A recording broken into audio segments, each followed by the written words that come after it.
Physics में हम हर एक चीज को नापना चाहते हैं, लेकिन नापने के लिए कोई ना कोई तो मेजरमेंट होना चाहिए हमारे पास, कोई ना कोई तराजू होनी चाहिए। हमने ये तो पढ़ लिया है कि दो बिंदु आवेशों के बीच में बल लगता है, अगर वे दोनों असमान आवेश है तो उनके बीच में आकर्षण बल लगेगा, और दोनों असमान आवेश है तो उनके बीच में प्रतिकर्षण बल लगेगा। ये हमने अपने पिछले लेक्चर में पढ़ लिया है कि दो आवेशों के बीच में बल लगता है। ठीक है, लगता है, बल तो लगता है, लेकिन लगता कितना है? मान लीजिए मैंने आपको दो आवेश दे दिए, तो बताइए इन दोनों आवेशों के बीच में कितना बल है। अब आप फंस जाओगे। तो दो आवेशों के बीच में कितना बल होगा ये कैसे पता किया जाएगा? तो इसके लिए हमें कोई ना कोई एक फॉर्मूला देना होगा, और सबसे पहले जो फॉर्मूला दिया था वो कुलाम्स ने दिया था कि दोनों बिंदु आवेशों के बीच में अगर आपको बल निकालना है तो बहुत सिंपल है। देखिए हम आपको बल निकाल करके दिखा देते हैं। जैसे उन्होंने कहा कि मान लीजिए आपके पास एक Q1 आवेश है और दूसरा Q2 आवेश है, और ये दोनों एक दूसरे से r दूरी पर रखे हुए हैं। तो बताइए इन दोनों के बीच में कितना वैद्युत बल है? हाँ, वो बात जरूर है कि दोनों समान प्रकृति के होंगे तो प्रतिकर्षण का बल लगेगा, और दो असमान प्रकृति के होंगे तो आकर्षण का बल लगेगा। ठीक है, अब हम आते हैं कलाम ने क्या कहा कि दोनों आवेशों के बीच में बल निकालना देखो कितना इजी है। उन्होंने कहा कि इन दोनों आवेशों की तो मल्टीप्लाई कर दीजिए। ठीक है, कर दी, और इनके बीच की दूरी के स्क्वायर से डिवाइड कर दीजिए, ये निकल करके आ जाएगा बल। इस फॉर्मूले से आप बल निकाल सकते हो। और साथ में उन्होंने कहा कि यहाँ पर हमारा एक कोष्टेंट भी लगा दीजिए, ये कोष्टेंट लगा दिया। अगर हम इसको पीछे ले जाएंगे, कोष्टेंट को हटाएंगे, तो हम क्या लिखेंगे? अनुक्रमानुपाती Q1 Q2 अपॉन में r स्क्वायर। तो इस फॉर्मूले से आप दो आवेशों के बीच में बल निकाल सकते हो। ये फॉर्मूला दिया था सबसे पहले कूलाम ने, तो इसलिए इस फॉर्मूले का नाम है कूलाम का नियम या कूलाम का वैद्युत बल। इस बल को हम बोलते हैं कूलाम का बल, कूलाम का वैद्युत बल। तो ये बहुत इंपॉर्टेंट है, कूलाम का नियम और कूलाम का वैद्युत बल। ये फॉर्मूला भी बहुत ज़्यादा इंपॉर्टेंट रहेगा। हम पूरी फिजिक्स में जितने भी क्लास 12 की फिजिक्स रहेगी, वैद्युत फिजिक्स जो होगी, वो पूरी की पूरी कूलाम के नियम पर ही आधारित है, इसी नियम पर चलते रहेंगे हम। तो ये बहुत इंपॉर्टेंट हो जाता है। तो अब इसी बात को हम शब्दों में पेश कर देते हैं कि कैसे करते हैं। देखिए कि भाई दो आवेशों के बीच में लगने वाला जो बल है वो उन दोनों के गुणनफल के अनुक्रमानुपाती और उनके बीच की दूरी के वर्ग के अनुक्रमानुपाती होता है। इसी को हमने शब्दों में लिख दिया यहाँ पर। ठीक है, अच्छा, अब ये कूलाम कांस्टेंट हो गया। हम आगे बढ़ते हैं थोड़ा सा, तो इसको हम लिखते हैं कूलाम कांस्टेंट को ना हम ऐसे लिखते हैं 1/4 pi epsilon not into Q1 Q2 upon r square. ये जो चीज़ है ये कूलाम कांस्टेंट है, यानी कि k की वैल्यू है, ये k की वैल्यू है। तो k इक्वल टू आपका होता है 1/4 pi epsilon not into Q। ये कूलाम कांस्टेंट है। अब इसका मान होता है, कूलाम कांस्टेंट का मान होता है, और ये कूलाम कांस्टेंट का मान होता है, ये इसकी वैल्यू होती है। अब मल्टीपल चॉइस क्वेश्चन में आ जाता है कि इसका मात्रक लिखिए, कूलाम कांस्टेंट का मात्रक लिखिए। तो इस पूरे का मात्रक देखिए क्या बनेगा। तो ये रहा हमारा पूरा, तो इसको इधर लेकर आइए r स्क्वायर को, तो ये हो जाएगा FR स्क्वायर, और ये नीचे Q1 और ये Q2 equal to 1/4 pi epsilon naught. अब जो मात्रक इसका होगा वही मात्रक इधर का होगा, क्योंकि F क्या है? बल है, तो बल का मात्रक क्या होता है? न्यूटन। और ये क्या है? दूरी, दूरी का मात्रक होता है मीटर स्क्वायर। और नीचे क्या है? कूलाम, कूलाम, तो कूलाम स्क्वायर हो जाएगा, ये हो गया कूलाम स्क्वायर। तो 1/4 पाई एप्सिलॉन नॉट की वैल्यू 9 × 10⁹, और इसकी यूनिट न्यूटन मीटर स्क्वायर पर कूलाम स्क्वायर। ये मल्टीपल चॉइस क्वेश्चन में ज़्यादातर पूछा जाता है। ये कूलाम नियम मैंने जितना ईजी करके आपको बता दिया, लेकिन उतना ईजी नहीं है। इसको बनाने में इतनी मेहनत लगी है बहुत ज़्यादा। जितनी देर में मैंने ये फॉर्मूला बनाया है उससे कई गुना ज़्यादा मेहनत लगी है, इसके पीछे कई सालों की मेहनत है। और बेसिकली कूलाम ने क्या किया था? कूलाम ने एक तरीके से न्यूटन के फॉर्मूले की ही कॉपी की थी। न्यूटन का गुरुत्वाकर्षण का नियम हम पढ़ चुके हैं कि मान लीजिए एक वस्तु है जिसका द्रव्यमान m1 है और दूसरी वस्तु है उसका द्रव्यमान m2, और एक दूसरे से r दूरी पर रखे हुए हैं। तो इन दोनों के बीच में लगने वाला जो गुरुत्वाकर्षण बल हुआ करता था, जो न्यूटन ने हमें बताया था, वो था G m1 m2 upon r square. तो बेसिकली ये नियम भी वही नियम है। देखिए इसमें क्या है, इस नियम में दोनों द्रव्यमान का गुणनफल है, दोनों वस्तुओं के द्रव्यमान का गुणनफल है। और द्रव्यमान क्या होता है? वस्तु का लक्षण होता है जिसकी वजह से बल लगता है। और इसमें भी क्या है? इसमें भी दोनों आवेशों का गुणनफल है। और आवेश क्या है, आवेश भी वस्तु का लक्षण होता है जिसकी वजह से बल लगता है, तो यहाँ पर भी गुणनफल आया। और इसके अपोन में आर स्क्वायर है, यानी कि बीच की दूरी का स्क्वायर, और इसके अपोन में भी बीच की दूरी का स्क्वायर है। यहाँ पर न्यूटन ने कांस्टेंट लिया था जी, और यहाँ पर कूलॉम ने कांस्टेंट लिया 1/4 पाई एप्सिलॉन नॉट। तो दोनों फॉर्मूले में थोड़ी सी सिमिलरिटी है। सिमिलरिटी क्या है कि दोनों के दोनों नियम जो है, ये दोनों नियम वर्ग व्युत्क्रमानुपाती को का नियम फॉलो करते हैं, उसका पालन करते हैं, क्योंकि इसमें भी स्क्वायर आ रहा है और इसमें भी स्क्वायर आ रहा है, और क्योंकि ये स्क्वायर नीचे है तो इसको हम कहेंगे वर्ग व्युत्क्रमानुपाती। तो दोनों नियम वर्ग व्युत्क्रमानुपाती नियम का पालन करते हैं। अब यहाँ पर सवाल ये उठता है कि जब ये कूलॉम ने फॉर्मूला बनाया तो यहाँ पर उसने क्यूब क्यों नहीं लगाया। सवाल ये बनता 5 लगा लेता। तो इसका आंसर ये है कि अगर मैं यहाँ पर 5 लगा दूंगा या यहाँ पर मैं 3 लगा दूंगा, तो फिर दो आवेशों के बीच में जो बल की वैल्यू होगी, जो एग्जैक्ट वैल्यू होगी, वो वैल्यू नहीं निकल पाएगी। तो इसमें स्क्वायर ही क्यों आया, ये ये बात गुलाम ने भी सोची होगी कि यहाँ पर 5 भी तो लगा सकता हूँ, मैं 6 भी लगा सकता हूँ, और ये Q1 प्लस Q2 भी तो कर सकता हूँ मैं, जरूरी को ना कि इन दोनों की मल्टीप्लाई ही करूँ। तो गुलाम ने ये सब बातें सोच ली होगी, बहुत सारे रिलेशन उसने बना लिए होंगे, लेकिन जो आंसर आया, आंसर एक ही रिजल्ट से आएगा, इस रिजल्ट से आएगा। स्क्वायर करेंगे दोनों का प्रोडक्ट करेंगे, दोनों का सम नहीं करेंगे, पावर 5 या पावर 7 नहीं लगाएंगे। तो ये आपके माइंड में ये क्वेश्चन ना रहे कि यहाँ पर स्क्वायर क्यों आया है। तो ये स्क्वायर इसलिए आया क्योंकि इसी से ही एग्जैक्ट रिजल्ट आएगा। गुलाम ने ये फॉर्मूला बनाया है, बड़ी मेहनत से बनाया है, ये ऐसे ही नहीं बना फॉर्मूला। तो अब से हम गुलाम नियम क्यों याद रखेंगे। तो गुलाम का नियम क्या हुआ, गुलाम फॉर्मूला क्या हुआ, F = 1/4 pi epsilon not Q1 Q2 upon R square. अच्छा ठीक है, मैं इसको यहाँ पर लिखता हूँ, F = 1/4 pi epsilon not into Q1 Q2 upon R square. अब यहाँ पर हम इसको तो जानते हैं, 1 को भी जानते हैं, 4 को भी जानते हैं, पाई भी हमें पता है कि पाई क्या है। ये क्या चीज़ है एप्सिलॉन, इसको हम एप्सिलॉन बोलते हैं, एप्सिलॉन नॉट या एप्सिलॉन 0, तो इसको एप्सिलॉन बोलेंगे। ये एक ग्रीक लैंग्वेज का वर्ड लेटर है, जैसे कि हमारी ABCD में हुआ करता है ABCD। तो उस वक्त के जो साइंटिस्ट हुआ करते हैं, तो उस वक्त के जो साइंटिस्ट होते थे उनको ABCD के लेटर कम पढ़ रहे होंगे, तो उन्होंने दूसरी लैंग्वेज के भी शामिल कर लिए, जैसे अल्फा बीटा गामा और ये एप्सिलॉन। इस तरीके से ये एप्सिलॉन हो गया। ठीक है, अब ये होता क्या है एप्सिलॉन, तो एप्सिलॉन ना ये वैद्युतशीलता होती है, इसको हम वैद्युतशीलता बोलते हैं। ये एक माध्यम का गुण है वैद्युतशीलता, इसका नाम हमने रखा विद्युतशीलता, और ये माध्यम का एक गुण होता है। दो बिंदु आवेश चाहे तो ये आपस में मिल करके 1000 न्यूटन का बल लगा सकते हैं।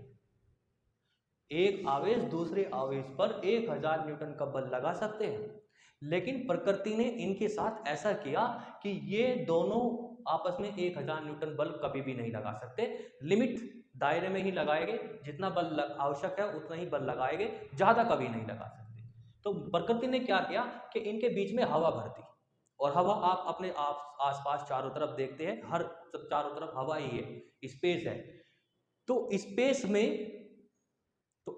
में तो हवा, बीच में हवा होने की वजह से एक आवेश दूसरे आवेश पर बल नहीं लगाता। इन दोनों आवेशों के बीच में लगने वाला जो बल है वो बल कम हो जाता है, और वो बल कम कौन करता है, तो वो माध्यम करता है। और माध्यम में ऐसा क्या है, तो वो माध्यम में हमने कहा वो माध्यम का गुण होता है। अगर इन दोनों आवेशों के बीच में आप वाटर ला करके भर दोगे, इन दोनों आवेशों के बीच में वाटर आ जाएगा तो बल की वैल्यू बदल जाएगी। यहाँ पर कैरोसिन का ऑयल डाल दोगे तब बल की वैल्यू बदल जाएगी। बीच में यहाँ पर स्मोक का पार्टिकल लगा दोगे, बीच में डस्ट पार्टिकल हो जाएगा, तब दोनों आवेशों के बीच में जो बल लगेगा उनकी वैल्यू बदल जाएगी। तो इसका मतलब ये हुआ कि दो आवेशों के बीच में लगने वाला जो बल होता है वो माध्यम पर भी निर्भर करता है। कब वो बल बढ़ेगा कब वो बल घटेगा ये डिपेंड करता है माध्यम पर कि आपने माध्यम कौन सा सेलेक्ट किया है। तो ये माध्यम का एक गुण होता है, और इसी गुण को हमने कहने लगे विद्युतशीलता। तो वैद्युतशीलता क्या हुई, वैद्युतशीलता माध्यम का एक गुण होता है, वो दो आवेशों के बीच लगने वाले बल पर प्रभाव डालता है, उसको हम वैद्युतशीलता कहते हैं। तो इसकी डेफिनेशन लिख लेते हैं हम।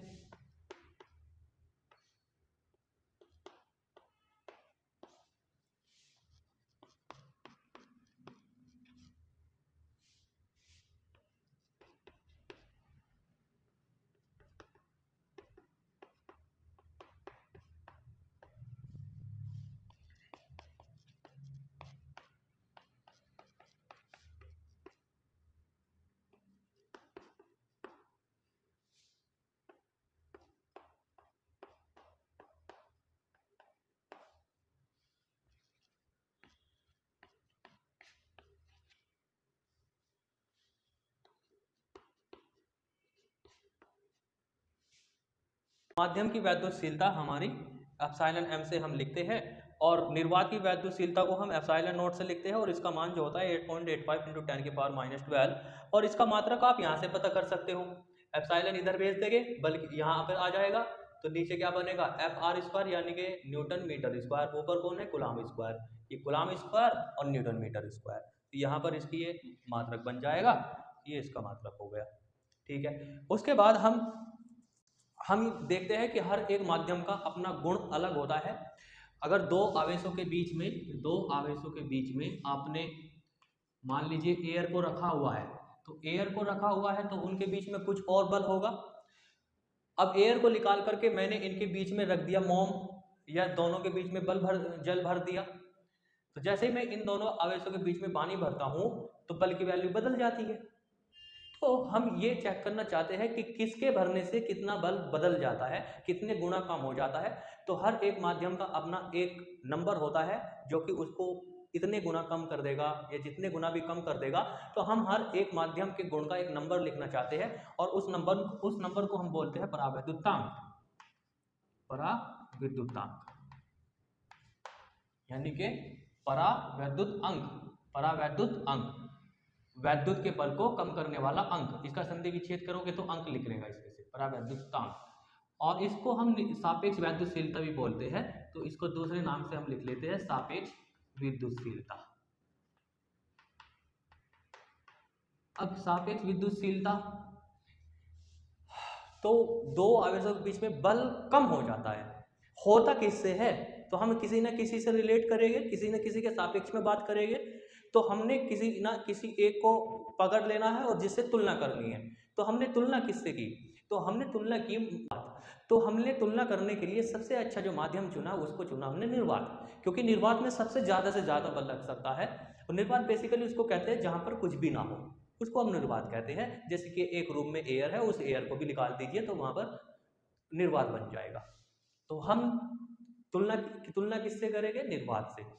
तो माध्यम की विद्युतशीलता और निर्वात की वैद्युतशीलता के अनुपात को ही हम क्या कहते हैं, परावैद्युतांक कहते हैं, और इसको हम K से प्रदर्शित करते हैं, और या फिर इसको हम सापेक्ष वैद्युतशीलता एप्सिलॉन R से भी लिख लेते हैं।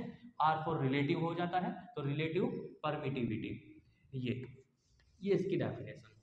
अब मैं इनके नंबर लिखता हूँ, यहाँ पर सबके नंबर लिख देता हूँ मैं यहाँ पर बारी बारी से कि कौन कितने गुना कम कर देता है, उन सबके नंबर लिखता हूँ। तो यहाँ पर मैं पदार्थ लिखता हूँ और ये इधर इनका K लिख देता हूँ, यानी कि इनके नंबर। अब जैसे मैंने यहाँ पर लिया, तो अब यहाँ से हम एप्सिलॉन m की वैल्यू निकाल सकते हैं, और एप्सिलॉन m की वैल्यू बनेगी K एप्सिलॉन नॉट। तो इस तरीके से हम कूलाम के नियम को अब दोबारा से देखें कैसे लिख सकते हैं। किसी माध्यम के लिए मान लीजिए कोई माध्यम है बीच में, ये दो आवेश जो रखे हुए हैं, कोई ना कोई माध्यम है इनके बीच में, और ये आवेश वहाँ पर रखे हैं। तो किसी माध्यम में कूलाम का जो नियम होगा, किसी माध्यम में कूलाम का बल, तो कूलाम का बल लिखा जाएगा F = 1/4π एप्सिलॉन। किसका एप्सिलॉन, जो बीच में है, जो बीच में पदार्थ है उसका एप्सिलॉन, और बीच में कौन है, माध्यम बोल रहे हैं हम, तो यहाँ पर लिखेंगे माध्यम इंटू Q1 Q2/R²। तो ये तो हो जाता है कि माध्यम के लिए। अब यहाँ पर मैं एप्सिलॉन m की वैल्यू यहाँ से सेलेक्ट कर सकता हूँ। एप्सिलॉन m की वैल्यू कितनी हो जाएगी, ये हो जाएगी एप्सिलॉन m की value 1/4π epsilon not into K और इंटू Q1 Q2/R²। तो अब कूलाम का नियम हम ऐसे भी लिख सकते हैं, कूलाम का नियम इस तरह से लिखा जाएगा, और इसे ध्यान रखेंगे। मैंने आपको ये बताया है कि अगर दो आवेशों के बीच में किसी पदार्थ को डाल दोगे या पदार्थ बदल दोगे तो दोनों आवेशों के बीच में लगने वाले बल की वैल्यू बदल जाएगी। ठीक है, तो किसको डालने से कितनी वैल्यू बदलेगी, किसी पदार्थ को दो आवेशों के बीच में रखने से बल की वैल्यू कितने गुना कम हो जाएगी, कितने गुना ज़्यादा हो जाएगी। तो वो हर एक पदार्थ का अपना नंबर होता है, और जितना भी नंबर, कोई ना कोई एक नंबर होगा, तो हर एक पदार्थ का अपना एक नंबर होता है, और जितना उसका ज़्यादा नंबर होगा उतने ही गुना बल की वैल्यू कम हो जाएगी। तो मैं उन सभी पदार्थों के नंबर लिखता हूँ, और उस नंबर को हम परावैद्युतांक के नाम से भी जानते हैं कि परावैद्युतांक होता क्या है। तो मैं यहाँ पर सभी पदार्थों के परावैद्युतांक लिखता हूँ। यहाँ पर ये परावैद्युतांक, तो मैंने सभी पदार्थों के परावैद्युतांक यहाँ पर लिखे हैं। अंबर का परावैद्युतांक होता है 2.8, प्लास्टिक का 2.8, ग्रेफाइट का 6 और ग्लास का 5.1। इन सब का मतलब क्या है? इन सब का मतलब ये है कि अगर तुम दो आवेशों के बीच में हवा को निकाल करके, वैक्यूम को निकाल करके, ये वैक्यूम की विद्युतशीलता है, इसको निकाल करके अंबर डाल देते हो 2.8, तो दोनों आवेशों के बीच में लगने वाले बल की जो वैल्यू होगी वो 2.88 गुना कम हो जाएगी। सेम इसी तरीके से अगर आप ग्रेफाइट डाल दोगे तो दोनों आवेशों के बीच में लगने वाले बल का मान 6 गुना कम हो जाएगा। अगर आप वाटर डालते हो तो वाटर का डालने से जो दो आवेशों के बीच में लगने वाला बल की वैल्यू है वो 80 गुना कम हो जाएगी। इसका वाटर का 80 होता है। ठीक है। अब अगर दो आवेशों के बीच में आप एयर भर दोगे तो एयर भरने से बल की वैल्यू इतने गुना कम होगी, 1.000536। अगर आप वैक्यूम को निकाल करके एयर भरते हो, अगर आप दो आवेशों के बीच में से वैक्यूम को निकाल करके एयर भरते हो तो इतने गुना बल की वैल्यू कम होगी। तो एयर के भरने से और वैक्यूम को भरने से बल की वैल्यू पर कोई ज्यादा खास प्रभाव नहीं पड़ता। जितना बल एयर में रखने पर लगेगा उतना ही बल वैक्यूम में रखने पर लगेगा। तो हम आगे चल करके अपने जो आर्टिकल होंगे उन पर, अपने जो आर्टिकल होंगे वहां पर यही वर्ड यूज करेंगे कि दो आवेश निर्वात में रखे हैं, दो आवेश हवा में रखे हैं, दो आवेश वायु में रखे हैं। तो वायु में रखना वर्ड बोलना या वैक्यूम में रखे हैं ये वर्ड बोलना, दोनों का मतलब एक ही रहेगा, क्योंकि दोनों की जो परावैद्युतांक है दोनों का लगभग बराबर ही है। ये 1.000536 अप्रोक्सीमेट 1 ही है ये। तो अब हम कूलाम के नियम का ये नियम स्वरूप याद रखेंगे। यहाँ पर के की वैल्यू रख दीजिए। जैसे मैंने गिलास की वैल्यू रखी तो ये बल की वैल्यू गिलास का कितना है 5.1, तो 5.1 गुना कम हो जाएगा। ये होता है हमारा कूलाम का नियम। ये कूलाम का नियम मैंने अच्छे से समझा दिया। हाँ, यहाँ पर इसमें एक बात और ध्यान रखनी है आपको, जो के होता है, के की वैल्यू होती है, वो के की वैल्यू हमेशा 1 से बड़ी होती है। आप इसमें भी देख रहे होंगे सबसे कम जो वैल्यू होती है वो वैक्यूम की होती है। वैक्यूम के लिए के की वैल्यू 1 होती है और बाकी सभी चीज़ों के लिए के का मान जो होता है वो ग्रेटर देन होता है 1। ये क्वेश्चन मल्टीपल चॉइस क्वेश्चन में आता है बहुत ज़्यादा। के की वैल्यू 1 से बड़ी होती है और धातुओं के लिए यह अनंत होता है। तो इसको नोट कर लिख लेना आप। ये मैंने कूलाम का नियम को अच्छे तरीके से समझा दिया। आई होप आपकी समझ में ये आया होगा। अगर आपकी समझ में ये आ गया है तो प्लीज़ मेरे चैनल को सब्सक्राइब कर लीजिए। मैं आपके लिए ऐसी वीडियो बना करके लाता रहूँगा।